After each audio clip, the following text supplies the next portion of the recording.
बिस्मिल्लाहिर्रहमानिर्रहीम। अल्हम्दुलिल्लाहि व कफ़ा व सलामुन अला इबादिहिल्लज़ीना इस्तफ़ा अम्मा बाद।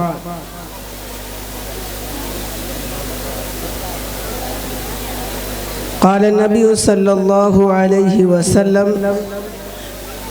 अल इल्मु फ़रीज़तुन अला कुल्लि मुस्लिम। मोहतरम हज़रात, अभी आप हज़रात के सामने हज़रत मौलाना कुरैश साहब नदवी ने मुफस्सल तौर पर तालीम और माहौल के एतबार से फैले हुए हालात आपके सामने उजागर किए। आज का ये जो प्रोग्राम है, इसका सिलसिला तो 26 जनवरी की निस्बत से है और अब पहला ही नहीं बल्कि ये प्रोग्राम बराबर होता चला आ रहा है। लेकिन आज के इस प्रोग्राम में दो चीज़ें हैं, एक तो 26 जनवरी का और दूसरे आज हमारे भाई मोहम्मद इश्तियाक साहब के साहबजादे मोहम्मद वासिक साहब ने सल्लल्लाहु ने कुरान करीम को हिफ्ज किया है, जो बहुत कम उम्र में। यही नहीं बल्कि इन्होंने 1 साल 3 महीने में अपना कुरान करीम हिफ्ज किया है। ये यकीनन बड़ी खुशी की बात है और ये इनकी मेहनत की बात है और इनके असातिज़ा की भी मेहनत की बात है कि इन्होंने बहुत थोड़े से वक्त में और बड़ी ही मेहनत के साथ अपने कुरान करीम को जो हिफ्ज किया है, इसमें इनकी भी मेहनत है और साथ में इनके वालिदैन की भी मेहनत और कुर्बानी का नतीजा है। जब हमारी माएँ नेक होती हैं तो उनके असरात भी ऐसे ही होते हैं। आज हमारा ये जहन बना है कि हम अपने बच्चे को मदरसे में दाखिल कर दिए, बस वही नेक हो जाए, हमें कोई ज़रूरत नहीं, बल्कि हमें अपने बच्चों की निगरानी भी करनी है। ये नहीं कि हम मदरसे में दाखिल कर दिए, हम समझ रहे हैं कि हमारा बच्चा बहुत अच्छा, नहीं, यही भूल हो जाती है, यहीं से हमारे बच्चे बिगड़ जाते हैं कि हम ये समझे कि हमने मदरसे में दाखिल कर दिए, अब वो जो कुछ काम करे सब ठीक है। नहीं, यही नहीं कि अभी पढ़ ही रहा है और छोटे मोबाइल के बजाय बड़ा मोबाइल दे दिए। अब हम बताएं, अब आप सोचें कि कुरान करीम जैसी मुकद्दस किताब जो हमारे और आप नहीं बल्कि तमाम इंसानियत के लिए हिदायत का जरिया और ये इल्म कदरदानों के लिए है, ना कदरों के लिए नहीं। आज देखा यही जाता है कि हमें इसकी कदर नहीं होती। आज आपके सामने भी जब दस्तार होगी, आप देखेंगे कि कितना छोटा सा बच्चा और कितनी कम उम्र है कि सिर्फ 1 साल और 3 महीने में ये मेहनत है।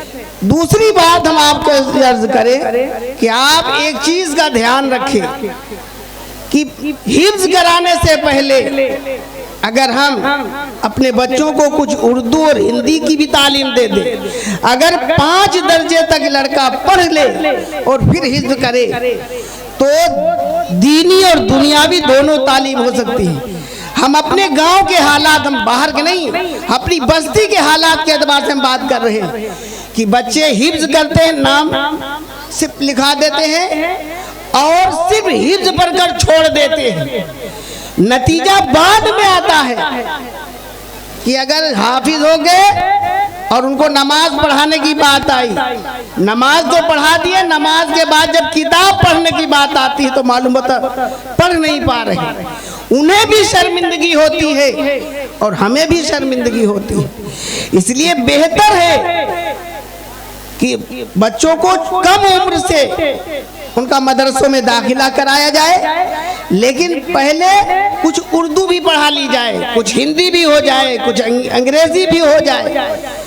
अक्सर बच्चे होते हैं कि हिफ्ज के बाद पढ़ाई छोड़ देते हैं, कोई अपने काम में लग गया, कोई कुछ काम सीख ले आएगा तो बाहर चला गया, नतीजा हाफिज हो गए, उम्र ज्यादा हो गई,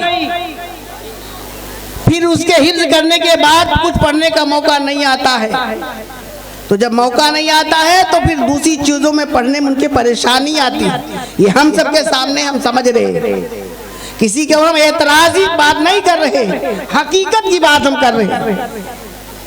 इसलिए अपने बच्चों को कम उम्र में दाखिला कराएं। जहां लड़का 5 साल का और 4 साल का हो, बोलने लगे, चलने लगे, दाखिला कराए और पहले दर्जात के एतबार से कुछ पढ़ा ले। उसमें कुरान की भी तालीम हो जाएगी, उसमें कुछ उर्दू भी पढ़ना आ जाएगा, कुछ हिंदी भी पढ़ना आ जाएगा और कुछ अंग्रेजी और हिसाब किताब भी हो जाएगी। और जब हम प्राइमरी में 5 दर्जे जब पढ़ा लेंगे, बच्चों के जहन खुल जाएंगे, फिर उन्हें कुरान याद करना भी आसान हो जाएगा। आज जिस बच्चे की दस्तार होगी, ये बच्चा पहले 5 दर्जा इसने पास किया है। मदरसा हयातुल उलूम केदारपुर जो करबला पर मदरसा, इसमें इसने 5 दर्जे पढ़े हैं और दर्जा पढ़ने के साथ साथ मदरसे में कुरान सही पढ़ रहा था, नाजिरा दुरुस्त कर रहा था। एक तो 2 बातें हो गई। पहली बात ये कि वो 5 दर्जा मुकम्मल कर लिया, उसे उर्दू, हिंदी, अंग्रेजी और हिसाब इसकी भी तालीम हो गई और उसके साथ साथ ट्यूशन के तौर पर यहाँ अपना कुरान दुरुस्त करता रहा। तो प्राइमरी के साथ साथ उसका कुरान दुरुस्त हो गया, सही पढ़ने लगा, जिसका नतीजा ये सामने आया कि 1 साल और 3 महीने में इस बच्चे ने कुरान पढ़ लिया। तो अगर इस तरीके से पढ़ाया जाए तो बच्चे को बहुत कम उम्र में कुरान हिफ्ज याद करना आसान हो जाएगा और इसके साथ साथ उर्दू, हिंदी, अंग्रेजी की भी तालीम हो जाएगी। तो इस बात की हम दरख्वास्त कर रहे हैं कि अपने बच्चों को इस एतबार से पढ़ाएं। दूसरी बात यह है कि अपने बच्चों की निगरानी भी करें। अक्सर देखा जाता है कहीं भी बच्चा पढ़ रहा हो, वो स्कूल से आया, बस्ता डाल दिया, ना आपको फिक्र है कि बच्चा क्या पढ़ के आया है, ना बच्चे को फिक्र है। कोई काम स्कूल का दिया गया, स्कूल में हो गया तो ठीक, नहीं हुआ तो फिर वैसे ही चला जा रहा है। हम मानते हैं कि आप नहीं पढ़े हैं, लेकिन कम से कम घंटे और 2 घंटे अपने पास बिठाएं तो उस बच्चे से ये पूछे तो कि बच्चा तुम्हें स्कूल में क्या सबक दिया गया। कभी कभी स्कूल में आकर अपने बच्चों का जायजा भी ले लिया करें। बस औकात ऐसा होता है कि बच्चा घर से चला, स्कूल नहीं पहुंचा, बस्ता कहीं डाल दिया, टहलता रहा, छुट्टी हुई, तमाम बच्चों के साथ वो भी अपने घर को चला गया। आप समझ रहे हैं हमारा बच्चा पढ़ने को गया है, मालूम यह हुआ कि बच्चा टहलने को चला गया।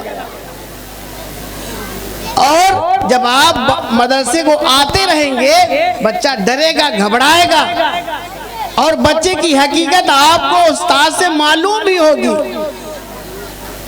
सिर्फ अगर आप मदरसे के ऊपर ही छोड़ देंगे और बाकी आप अगर ख्याल ना करेंगे तो मुकम्मल फायदा नहीं हो सकता।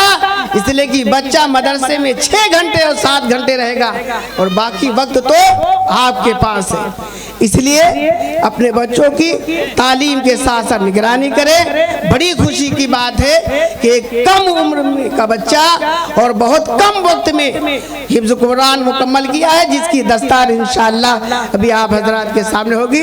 मैं ज़्यादा वक्त न लेते हुए इसी के और अपनी बात को ख़त्म करूँगा। वाह खुदा अल्हम्दुलिल्लाह।